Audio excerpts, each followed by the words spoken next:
Oke, baik pemirsa Sinpo TV, memasuki tahun politik, kini sejumlah partai sudah menyiapkan strategi dalam menghadapi pemilu 2024.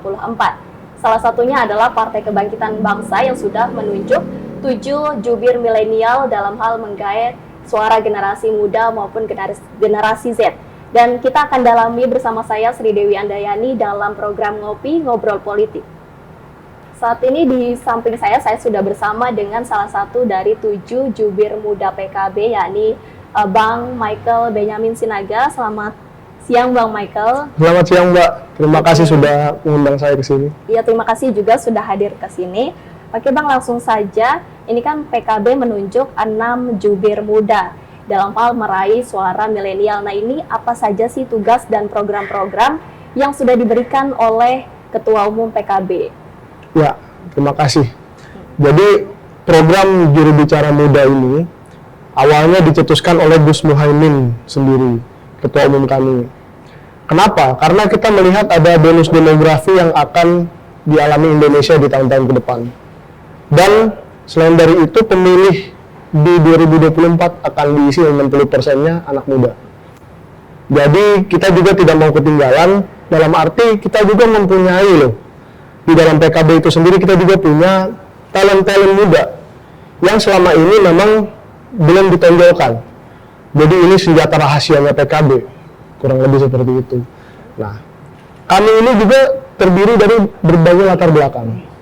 Ada beberapa yang pengusaha, ada beberapa yang masih kuliah, dan latar belakangnya pun ada yang kedokteran, ada yang bisnis, ada yang saya sendiri akuntansi, dan berbagai macam latar belakang lainnya.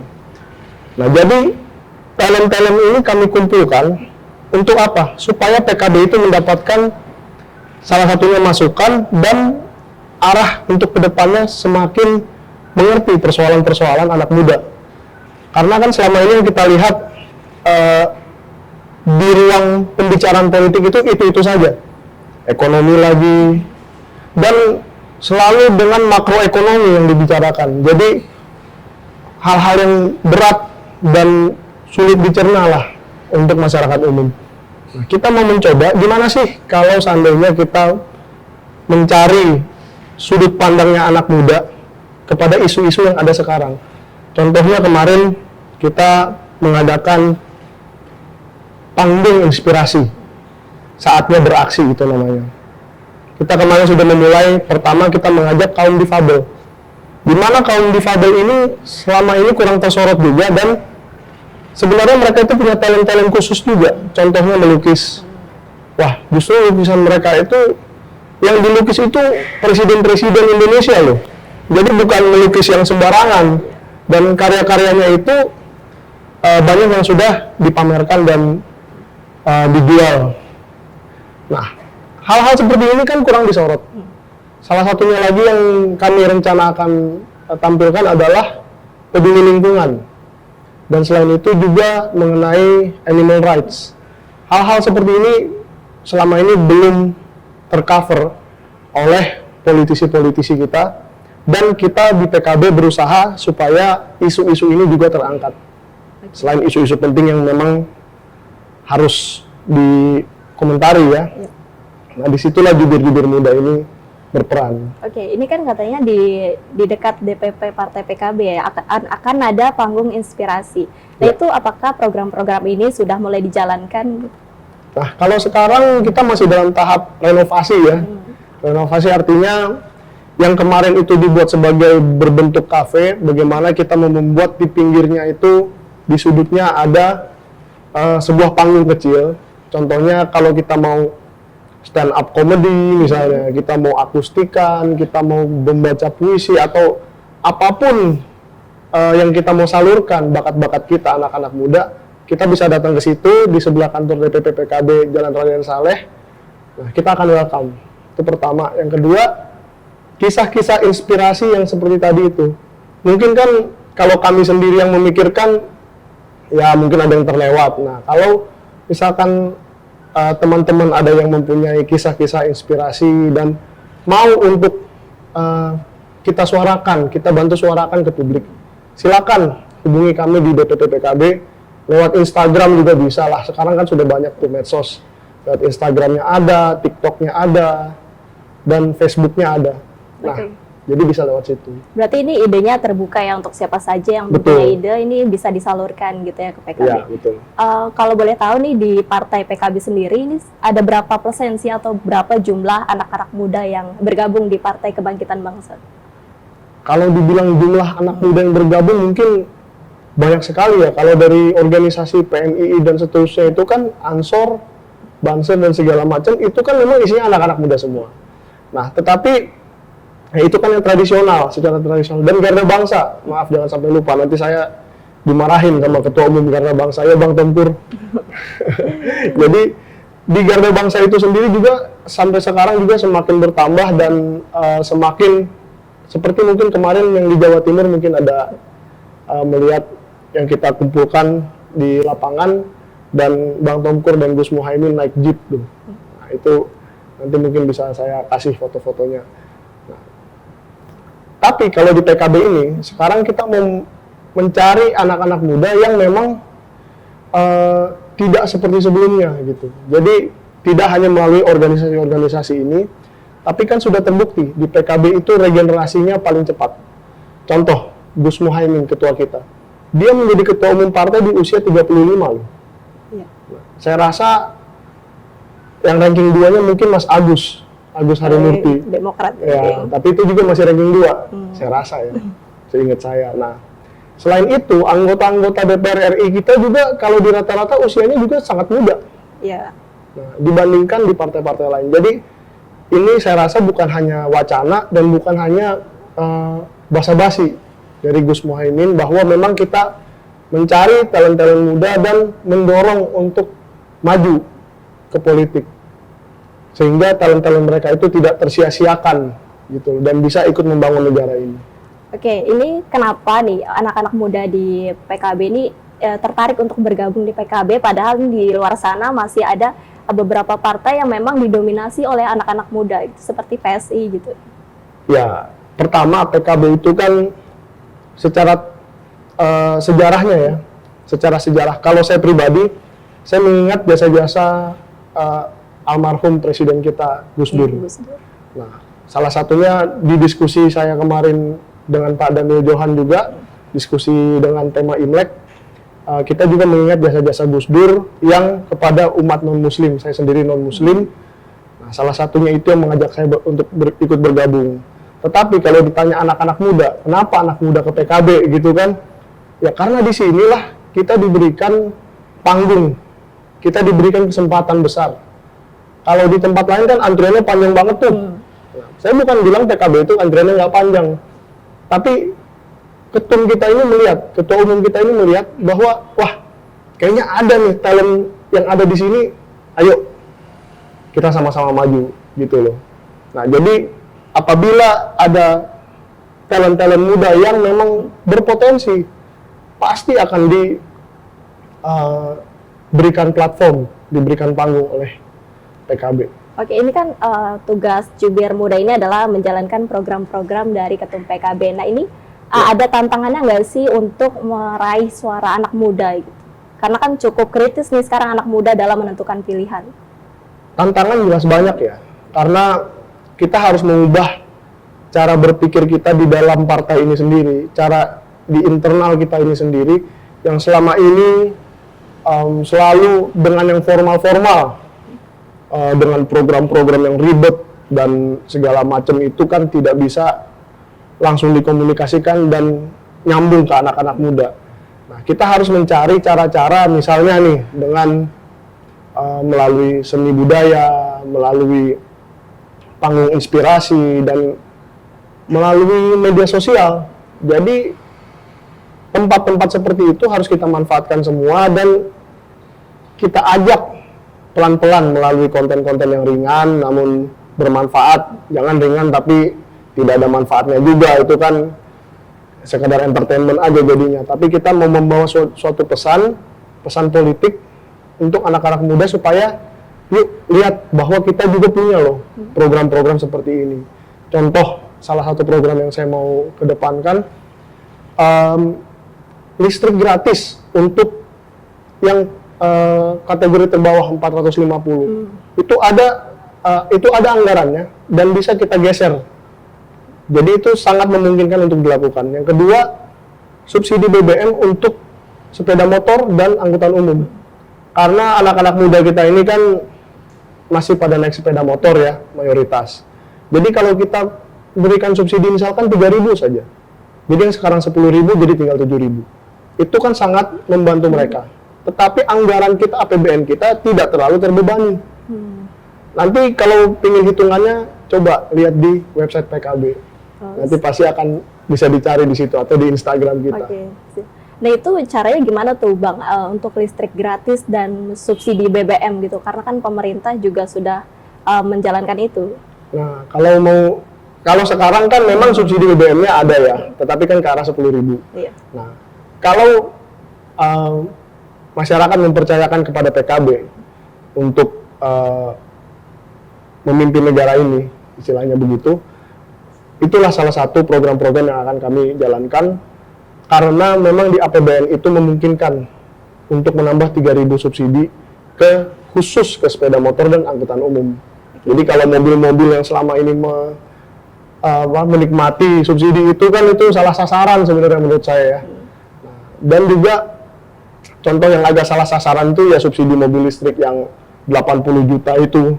Nah menurut saya sih yang seperti itu dinikmati oleh orang-orang menengah ke atas.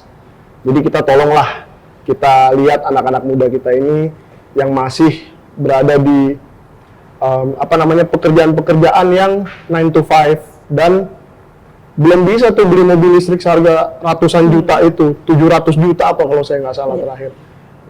Jadi ngapain kita membantu orang kaya? Kita bantulah kawan-kawan kita yang masih berusaha untuk meningkatkan status sosialnya dan jangan kita makin bebani lagi gitu loh kira-kira. Oke, Bang. Kita geser sedikit soal politik. Boleh. Ini sudah sejauh mana sih persiapan PKB dalam menghadapi kontestasi pemilu di 2024? Kalau saya lihat ini secara objektif ya. Pertama kan waktu kita mendaftarkan ke KPU, Pak Prabowo dan Caimin bersama dengan kawan-kawan DPP itu bersama-sama kompak mendaftarkan ke KPU. Nah dari situ saja udah terlihat tuh koalisi ini solid. Dan pidato Caimin di acara itu jelas. Ya kalau kita mau menikah kan kita harus PDKT dulu, pacaran dulu dan seterusnya. Ada dong tahap-tahapnya. Masa belum ini langsung nikah kan begitu. Nah, dan tahap-tahap itu selalu kami jalankan. Dan dari situ, dari hari itu, setiap ada event besarnya Gerindra, Caimin selalu mengusahakan untuk datang. Dan setiap ada event besarnya PKB, Pak Prabowo pun berusaha untuk datang. Jadi di sini ada mutual friendship lah, kalau saya bilang. Jadi bukan hanya sekedar koalisi, tapi sudah friendship. Kalau menurut saya, dan dibuktikan dengan peresmian Sekber kemarin. Di situ kita sudah bisa melihat bahwa perjalanan koalisi PKB Gerindra ini mulus dan memang sesuai target. Dan pada saatnya nanti, saya pasti tahu nih mau nanya capres, cawapres nih. Nah, pada saatnya nanti kan sudah ada tuh, kan sudah kelihatan. Oh, Gerindra ketua umumnya si ini, PKB ketua umumnya si itu. Nah, itu kan mereka udah punya hak prerogatif untuk menentukan siapa yang mau dijadikan capres, cawapres. Jadi ngapain ditanya lagi siapa capres, cawapresnya? Tapi untuk waktunya, nantilah waktu tahapan-tahapan pemilu itu sudah dijalankan, begitu waktunya itu untuk memberikan menyetorkan nama capres dan cawapres, itu pasti akan kami lakukan. Oke. Ini kan bicara soal koalisi kemarin Gerindra dan PKB ini semakin mesra, apalagi tamu pertama di Sekber Gerindra PKB adalah Partai Nasdem. Apakah ini ada sinyal-sinyal koalisi begitu, Bang? Ya. Kami berterima kasih ya kepada Partai Nasdem. Berarti mereka mengikuti berita-berita dan melihat bahwa kami sudah membuat rumah untuk bersama, biar kita bisa berkoordinasi di bawah satu atap. Dan mereka berinisiatif menghubungi kami untuk melakukan kunjungan silaturahmi. Ya, kami sangat berterima kasih kepada Nasdem karena mereka Bersilaturahmi berarti membangun komunikasi yang baik, kan begitu. Soal mereka mau berkoalisi dengan kami, yang jelas kemarin itu kan ada pembicaraan politik ya di dalam itu. Tidak mungkin dong mereka datang hanya makan kue, minum kopi terus pulang. Nah, jadi di dalam pembicaraan itu saya yakin ada arah-arah ke situ. Tetapi untuk memastikannya kan mereka harus berkoordinasi lagi dengan internal. Termasuk Pak Surya Paloh kan tidak datang kemarin, diwakili oleh ketua-ketua DPP. Nah, jadi, tapi itu juga sudah sangat bagus loh. Artinya nanti kalau di dalam Nasdem sudah bulat tekadnya untuk misalnya ingin bergabung ke kami, ya tinggal menjalin komunikasi lagi dengan Gus Muhaimin, dan pasti kami akan merespon dengan cepat gitu loh. Oke. Artinya berarti kalau misalnya ini menjadi koalisi perubahan kebangkitan Indonesia Raya, berarti nanti kan penentuan capres-cawapresnya seperti apa? Karena kan kita tahu bahwa PKB dan Gerindra ini sudah tegas menyatakan bahwa penentuan capres dan cawapres ditentukan oleh ketua masing-masing, yakni Pak Prabowo dan Caimin. Nah itu seperti apa?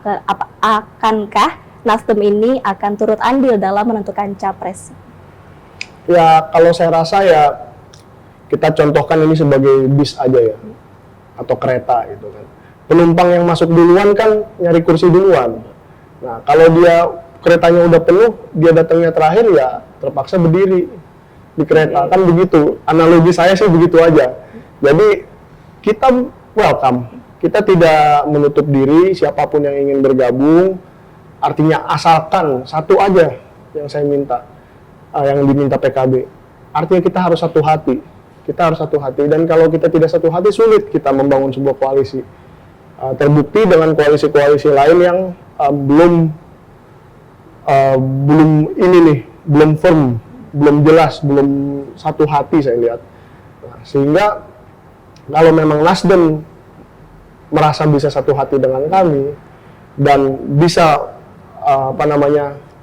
menyetujui apa yang kami sudah setujui selama ini, ya kita no problem. Tapi kalau mau masuk untuk mendikte ya saya rasa agak sulit lah Mbak. Itu kan logika aja ya, seperti itu. Oke. Infonya nih ada beberapa partai yang sudah mendekat ke koalisi Gerindra dan PKB di samping kemarin kunjungan dari Partai Nasdem. Nah itu boleh di-spill sedikit nggak sih Bang, itu ada berapa partai dan siapa saja gitu? Mungkin pemirsa ingin tahu. Pastinya sudah banyak ya, kan beberapa waktu lalu juga Gus Muhaimin menemani Mbak Puan untuk nyekar salah satunya, dan itu selalu kami intensifkan, salah satunya dengan PDIP, dengan Golkar juga kita berhubungan baik, dengan berbagai partai kita berhubungan baik. Tapi kembali lagi, kalau dibilang ingin bergabung, satu itu kuncinya, apakah mereka sehati dengan kami? Apa yang sudah kami bangun di sini jangan dirusak lagi dong, rumah tangganya dalam tanda kutip itu kan, rumah tangga ini jangan dirusak lagi. Jadi kalau mereka mau bergabung dengan yang sudah kami bangun, apa yang sudah satu atap di situ, ayo silakan bergabung, tapi ya jangan dirusak lagi apa yang sudah ada di situ. Menurut saya sih begitu. Oke Bang, ini bicara soal kemarin sistem proporsional tertutup, kemarin MK mengatakan bahwa sepakat dengan pemerintah bahwa sistem pemilu ini tidak akan berubah dan tetap dengan proporsional terbuka. Ini kalau dari Abang sendiri sebagai politisi muda ini seperti apa melihat ya? Kalau saya, karena saya juga lulusan dari UK ya, Inggris, kita berkaca aja kepada sistem politik, sistem pemilu di Barat, di Amerika, di Inggris, dan di Eropa, yang sudah tentunya ratusan tahun lebih dahulu menyelenggarakan pemilu daripada kita. Bukan berarti mereka pasti jadi lebih bagus, tetapi kan pasti mereka lebih ditempa oleh pengalaman. Nah, di situ itu bahkan calon-calon independen pun boleh. Artinya tidak ada tuh sistem di negara-negara maju tersebut yang mencoblos lambang saja tanpa tahu siapa orangnya. Kan itu masalah kita dengan sistem tertutup kemarin, sehingga itu juga digugat di MK dan lahirlah sistem terbuka ini, di mana kita tahu tuh siapa nama-namanya, nomornya berapa, dan kita tidak peduli sekarang mau dia nomor 9 kayak nomor 7 kayak nomor 1 kayak, yang penting orangnya ini, saya mau yang ini. Dan kita kan tahu mungkin kita bisa lihat apa yang dia lakukan di daerah kita, apakah dia benar-benar peduli terhadap konstituennya di daerah situ, sehingga dia dikenal, wah ini nih orangnya nih. Nah, jadi nggak cuma nongol saat mau pemilu aja, atau bahkan nggak pernah nongol sama sekali karena kita nyoblos gambarnya doang, terserah partainya mau apaan. Saya rasa itu nggak sehat ya untuk demokrasi kita, dan untuk anak-anak muda kita juga semakin nggak ngerti siapa sih ini yang saya coblos. Gambar ini, misalkan gambar PKB ini kan gambar bola dunia tuh, wah gambar PKB bagus deh, tapi siapa? Kita kan nggak tahu. Itu saya rasa kemunduran besar, kemunduran 20 tahun paling tidak. Nah, jadi kita sangat kita sangat apresiasi kepada MK yang memberikan statement seperti itu, dan saya rasa apa yang kita lakukan kemarin dengan 8 partai bergandengan tangan di Dharma Wangsa itu sudah merupakan satu statement besar menurut saya ya, bahwa 8 partai yang biasanya tidak pernah akur ini tiba-tiba akur semua, langsung satu suara bahwa kita ingin ini terbuka, bahwa tertutup itu kemunduran besar bagi demokrasi, dan saya rasa masyarakat mengerti itu. Bagaimana dengan satu partai yang masih ngotot untuk proporsional tertutup nih Bang?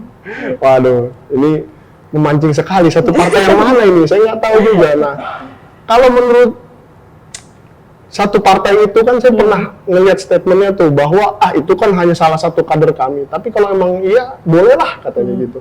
Ya, kalau saya bilang sih kalau memang mereka menginginkan itu secara terbuka aja bilang, oh ini memang keinginan kami, keinginan ketua umum kami misalnya seperti itu. Ya nggak apa-apa sih, kita melihat aja dengan objektif. Tapi menurut saya sih kembali itu adalah kemunduran. Jadi nggak baiklah kalau kita memilih orang tanpa muka gitu kan. Kita nggak tahu orangnya siapa, tanpa muka, tanpa nama, dan ya kita jadi diem aja, sama seperti Orde Baru lagi, kembali ke Orde Baru. Kita nggak ada sih yang mau kembali ke Orde Baru. Yang dicoblos hanya partainya, tapi nanti yang menentukan siapa caleg dan itunya adalah yang menentukan partai. Siapa aja saya nggak tahu, kan di internal partai itu. Komitenya siapa yang ditunjuk oleh ketua umum. Jadi enggak lah. Apalagi PKB itu partai yang sangat progresif, terbuka, dan mengedepankan regenerasi. Jadi kita suka sekali kalau regenerasi, makin lama makin anak muda. Yang tua-tua kan bisa jadi penasehat nanti. Nah, yang anak muda ini kita nasehatin, kamu gini. Nanti kan kita juga tua suatu saat kan, dan kita akan jadi penasehat juga suatu saat. Tapi biarlah yang bergerak dan gesit itu anak-anak muda, menurut saya gitu. Baik, kemarin ada statement kalau 8 parpol ini nantinya juga akan bertemu kembali untuk memperjuangkan sistem proporsional terbuka. Seperti apa Abang melihatnya? Ya, menurut saya sih itu wajar aja ya, karena tidak mungkin dari satu pertemuan itu saja cukup. Berapa jam sih mereka bertemu, dan meskipun idenya sudah satu ide gitu ya, sudah satu pandangan, tetapi kan mereka harus menentukan contohnya siapa yang mau menjadi saksi di MK. Nah, kan proses persidangannya masih berjalan terus nih, dan kemarin ada beberapa, saya kalau nggak salah PKS ya, yang mengajukan diri menjadi saksi di MK. Nah, mungkin dari partai-partai lain juga nanti berdasarkan pembicaraan itu akan ada lagi yang menjadi saksi. Atau seperti apa, saya belum tahu perkembangannya ya, pembicaraan antara 8 partai ini, karena kan itu di level elit sekali. Kita yang kalau di internal partai saja kan kita mungkin bisa tahu, tapi pasti akan ada pembicaraan-pembicaraan lanjutan mengenai itu. Oke. Katanya kan juga sistem proporsional terbuka ini akan memakan banyak budget gitu. Dan sedangkan proporsional tertutup ini dinilai sebagai kemunduran demokrasi. Apakah benar nih proporsional terbuka ini akan memakan banyak budget gitu untuk pemilu? Nah, ini yang satu yang menarik dan saya kurang setuju sebenarnya. Banyak budget itu gimana sih maksudnya? Mana ada sih pemilu itu kan pada dasarnya marketing ya. Kita memarketingkan sesuatu partai, sesuatu ideologi, seorang calon, mau itu calon DPR, DPRD, sampai presiden sekalipun, kepala desa sekalipun. Nah, itu kan namanya marketing. Kita yang tahu bisnis ini kan, saya latar belakang pengusaha juga, Kita kan tahu biaya marketing itu, Coca-Cola saja masih keluarkan biaya marketing sampai sekarang. Siapa sih yang nggak tahu Coca-Cola? Ya. Tapi kan jangan sampai lupa gitu. Jangan sampai orang lupa dengan Michael Sinaga yang mau nyalon di Jakarta Selatan besok. Siap. Kan seperti itu. Oke. Nah, jadi biaya itu tidak bisa dihindarkan. Mau di Amerika, mau di mana, mau di Zimbabwe, di seluruh dunia ini tidak bisa dihindarkan ada biaya politik. Besar atau kecil itu tergantung masing-masing. Dan saya rasa terbuka dan tertutup sama aja kok, sama-sama ada biayanya, sama-sama beli bendera, sama-sama beli kaos, sama-sama beli dan seterusnya, alat-alat kampanye. Dan saya rasa nggak masuk akal tuh argumen bahwa terbuka itu jauh lebih mahal daripada tertutup. Oke. Ini tadi Bang Michael sedikit menyinggung soal mau nyalon di DPRD DKI ya. Nah itu boleh dijelaskan Bang, kenapa ini berminat untuk mencalonkan diri di DKI? Ya, karena saya melihat di Jaksel ini, Jakarta Selatan, di Dapil 7, Kebayoran Baru, Kebayoran Lama. Hai guys, siapa tahu besok ketemu saya kan di jalan. Wah, saya kemarin lihat di Sinpo nih, kan gitu. Jadi saya lihat Jaksel ini semakin lama semakin mempunyai budayanya sendiri ya. Budaya sendiri itu anak gaul Jaksel. Ya, yang mau healing lah, yang mau apalah segala macam itu. Dan kita punya tempat-tempat nongkrong di mana kita bisa berekspresi dan seterusnya. Nah, itulah yang membuat saya tertarik dengan Jaksel. Kenapa nggak daerah-daerah lain di Jakarta? Budaya-budaya tersebut kita harus salurkan. Di mana kita menyalurkan itu? Salah satunya ya di panggung saatnya beraksi DPP PKB. Jadi kalau anak-anak Jaksel mau ke DPP PKB, yuk buruan datang. Tinggal kontak Instagram saya aja @mikaelben. Nah, jadi itu kenapa saya ke Jaksel, karena anak-anak muda ini perlu tempat dan perlu seorang sosok yang ngerti mereka itu siapa sebenarnya dan budaya ini apa sebenarnya. Dan saya rasa saya bisa mewakili itu, kira-kira gitu.